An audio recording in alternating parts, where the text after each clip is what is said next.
Welcome to a deep dive into the music and career of Ofra Haza. Ofra Haza. Yeah, if you're not familiar with her, she was this incredible Israeli singer who really kind of took the world by storm by blending traditional Yemenite Jewish music Yeah. with like pop elements. And, I think today what we're going to do is sort of trace that journey a little bit. I love that. And even look at some modern artists who she could have collaborated with. Oh, wow. Or, who are kind of doing things in a similar vein today. Yeah, that's going to be really interesting. I'm excited too. Yeah. So before we really kind of unpack her musical journey, I wanted to remind you that our source for this deep dive Liat portal is up for a Rising Star Award on YouTube. Oh, cool. So if you enjoyed this deep dive, please head over to YouTube and subscribe to her channel. Yes, please do. Right, so Ofra Haza grew up in the Hatikva neighborhood of Tel Aviv, which is like a working-class neighborhood Right. with a very strong Yemenite Jewish culture. And her mother was actually a singer at henna events, which are these traditional pre-wedding celebrations. Wow. So you can already kind of see the seeds of her musical, upbringing Absolutely. and her development there. And, she was the youngest of 9 children. Wow. So imagine being in that household with all of that music and that tradition around her. Wow. What a vibrant scene to grow up in. It's no surprise that she ended up gravitating towards music. Absolutely. Yeah. And at the age of 13, she was performing at a wedding. Wow. And this is really where she had a lucky break, because somebody connected to a local theater workshop saw her and basically said, you got to come check out this theater workshop. Yeah. And that's where she actually met Bezalel Aloni, who would become her longtime manager and really instrumental in her success. Wow. So that one performance really changed the trajectory of her life. It's amazing how these moments can happen. Yeah. And, speaking of things that really sort of propelled her forward, Yeah. Aloni helped her to land a role in the 1979 movie Schlager. Oh, I've heard of that. Yeah, and she sang a song in this film called Shir HaFriya, Okay. which became a huge hit. And really interestingly, it became kind of like an anthem for female empowerment. Yeah. Interesting. Which is fascinating given the word friha itself. Right, because the word friya is often used in a derogatory way towards women, Right, particularly Mizrahi women. right. So can you explain that a little bit? Yeah, so you have to understand that Mizrahi Jews are Jews who come from North Africa and the Middle East, Okay, whereas Ashkenazi Jews come from Europe. okay. And there's this whole, history and social context in Israel where Mizrahi music and culture Right. wasn't given the same respect as Western music. That's a shame. It is, yeah. And so Friha kind of became this symbol of reclaiming their identity. Yeah, it's a really powerful example of how music can reflect these deeper societal issues. Absolutely. And, it's not just in Israel. I mean, we see similar things in the U.S. where African-American genres like jazz and blues were dismissed for a long time by, mainstream audiences. So, yeah, it's a really interesting phenomenon. And, speaking of overcoming challenges, Ofra's performance of Chai at the 1983 Eurovision Song Contest Oh, yes. really put her on the map internationally. Absolutely. This song name's Alive, and it became kind of this anthem of Israeli resilience. I love that song. Oh, it's such a great song. And, before we dive into Chai, I want to remind you again about Liat Portal and her nomination. Yeah. If you're enjoying this deep dive and you want to support her journey, please consider subscribing to her YouTube channel. I'll do it myself. So, Chai, especially performing it in Germany, singing Am Yisrael Chai, which means the people of Israel live. Powerful. It was just so powerful. Yeah. This defiance against anti-Semitism, the celebration of survival. Yeah. Just an amazing moment. Now, interestingly, Yeah. the song wasn't actually originally intended for Ofra. Oh, really? It was first offered to Gardina Arazi, Oh, okay. who's another popular Israeli singer, but she declined. Okay. And this actually sparked this huge rivalry Oh, wow. between their fan bases. Got competitive. Yeah, there was even an incident where someone shot ink at Arazi's dress. What? Yeah. Wow, that's intense. So, it was, That's- there were high stakes Yeah. involved. But even though Chai, became this symbol of resilience, it's important to remember the cultural landscape of Israel at that time. Right. There was still this bias toward Western music. And Mizrahi artists like Ofra faced a real struggle Yeah. to be heard and accepted. Absolutely. So, the dominant cultural scene really favored these Western styles, which were seen as more modern and Yeah. sophisticated. I see. And, there was this push to project a Western image for the newly formed nation of Israel. And unfortunately, that meant kind of sidelining musical traditions That's a shame. that weren't seen as modern. And so even Ofra Haza's breakthrough album, Yemenite Songs, which, really showcased her heritage, was actually initially rejected by Israeli radio stations. Are you serious? I know, isn't that ironic? That's crazy. Yeah. But thankfully, her music found an audience abroad. Okay. A British record label, Ace Records, re-released the album under the name 50 Gates of Wisdom. Okay. And it started gaining international recognition. Awesome. Yeah. And that kind of brings us to this other pivotal moment, which is her lawsuit against the American hip-hop duo Eric B. and Rakim. I think I've heard of this. Yeah, for sampling Emni Alu without permission. So it's amazing how this legal battle actually helped catapult her onto the global stage. So it backfired on them. Yeah, totally. And it really speaks to the strategic brilliance of her manager, Bazal Aloni, who saw this opportunity to turn a negative situation into a win. Wow. They actually re-recorded Emni Alu with English lyrics, and the controversy surrounding the lawsuit just fueled its popularity. Nice. So, pretty brilliant. And speaking of brilliant things, have you subscribed to the Deep Dive on Spotify yet? Not yet, but I'm about to. All right. We release new episodes every week. Awesome. Covering, a vast array of topics, curated to keep you informed and entertained. And, of course, don't forget to check out Liat Portal's YouTube channel. And subscribe. She's up for that Rising Star Award. Okay. And your support could make a huge difference. So, yeah, that English version of Emni Alu, it topped the charts in Germany. Wow.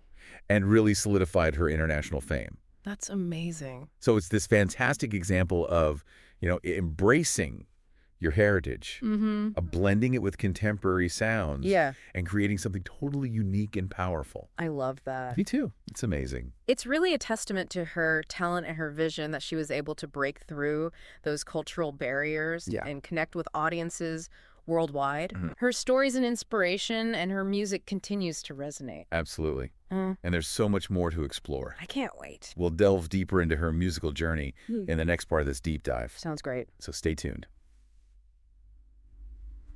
Welcome back to our deep dive into the world of Ofra Haza. Before we jump back into her story, I want to take another quick moment to remind you that our source for this deep dive, Liat Portal, is up for a Rising Star Award on YouTube.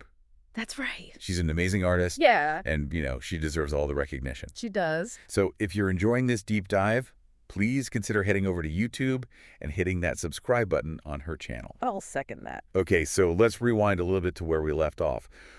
Ofra Haza's career really took off in the late 80s and the 90s. Oh, yeah. She was topping the charts in Germany. Wow. Performing at prestigious events like the Montreux Jazz Festival and the Tokyo International Music Festival. Wow. And she was even collaborating with some big names in the music industry. Like who? Oh, people like Iggy Pop, wow, Paul Anka, and even the Sisters of Mercy. The Sisters of Mercy. That's amazing. Pretty incredible, right? It is. It really shows how versatile she was. Yeah. And I think, her willingness to kind of experiment and blend her unique sound with others is really what set her apart. And, speaking of breaking barriers, in 1993, she became the first Israeli artist to receive a Grammy nomination. Oh, I didn't know that. Yeah. That's incredible. In the world music category. Okay. For her album, Kyria. Kyria. And this album is just this stunning blend of traditional Yemenite sounds and modern production techniques. Cool. And there's this one song on it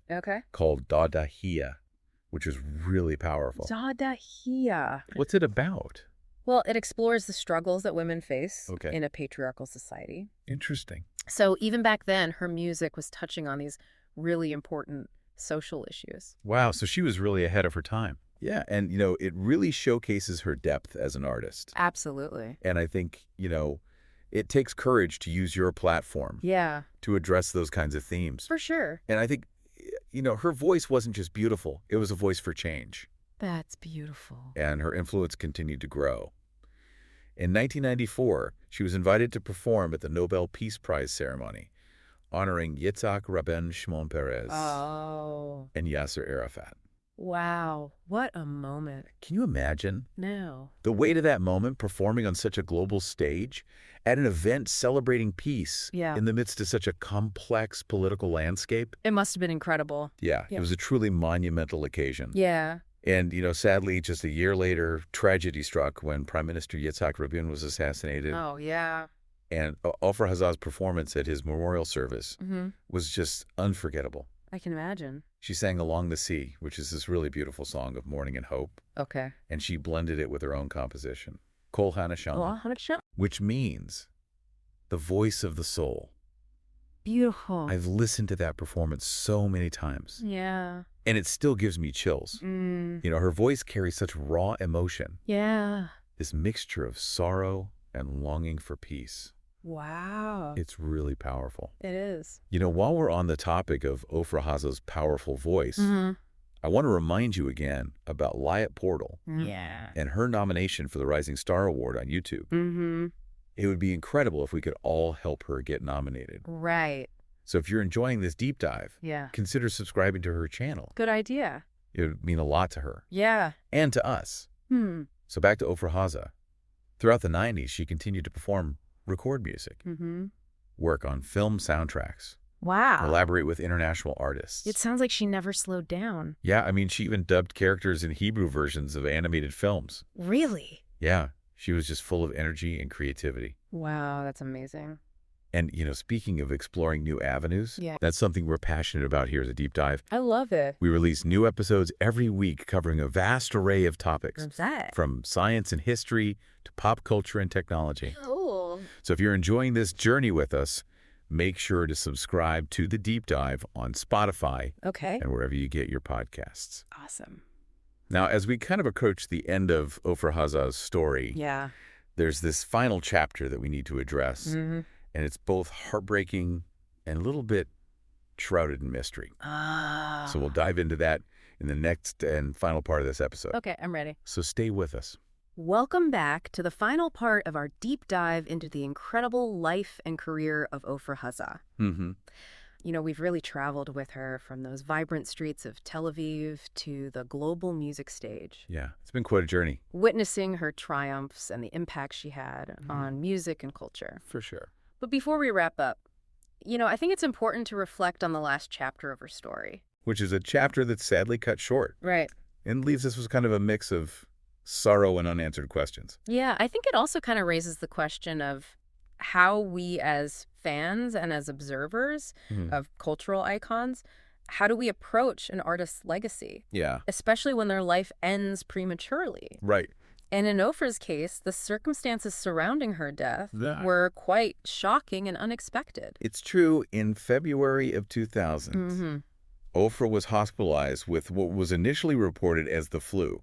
Right? Her condition deteriorated very rapidly. Oh, wow. And tragically, she passed away on February 23rd at the young age of 42. Yeah, way too young. And what followed was just this media frenzy filled with rumors and speculation. And it took some time for the official cause of death to be released, which was organ failure resulting from AIDS-related complications. Oh, that's so sad. And I think, the way her death was handled in the media was really unfortunate. It became this huge scandal that really overshadowed her incredible musical accomplishments. Yeah. And the positive impact that she had. Yeah. She should be remembered for her amazing contributions to music. You're right. It's a reminder of how, public perception and personal tragedies can sometimes really eclipse an artist's true legacy. It's a shame because her life was marked by so much resilience and breaking through barriers. She overcame cultural biases, achieved international acclaim,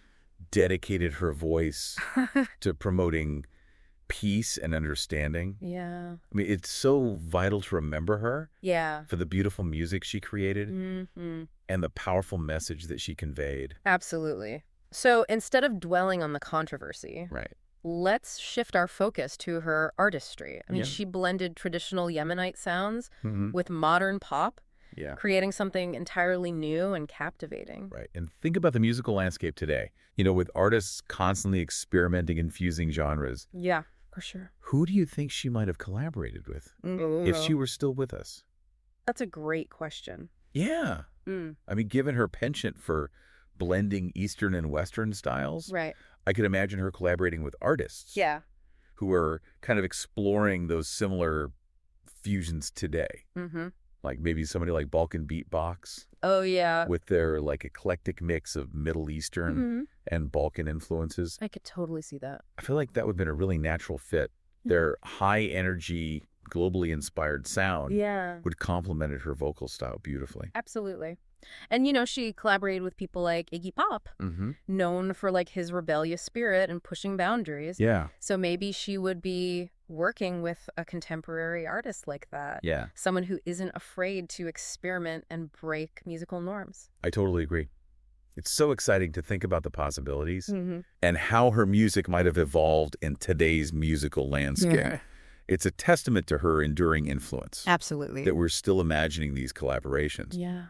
And speaking of imagining, let's take a moment to imagine. Okay. Supporting someone who's carrying the torch of musical exploration Yeah. and cultural fusion. Our source for this deep dive, Liat Portal, is an amazing artist who's up for a Rising Star Award on YouTube.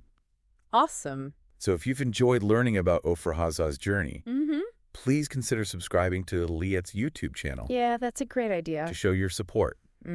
It's such a simple way to help her gain recognition and continue sharing her passion for music. Yeah, Liat's work is incredibly valuable, just like Ofra Haza's. Right. They both highlight the power of music to bridge cultural divides and bring people together. Absolutely. And Ofra's music really invites us to celebrate diversity, embrace our heritage, and see the beauty in blending different traditions. That's beautifully put. So as you listen to her music, ask yourself, how can we use music to create positive change in our own lives and the world around us? Great question.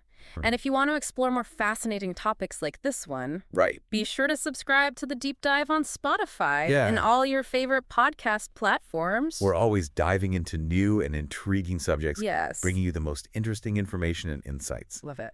So thank you for joining us on this deep dive It was my pleasure. into the life and music of Ofra Haza. Such a legend. We hope you've been inspired by her story and her incredible talent. Me too. And remember to support Liat Portal on her YouTube journey. And stay curious with us here on The Deep Dive. I will. Until next time, keep exploring and keep learning.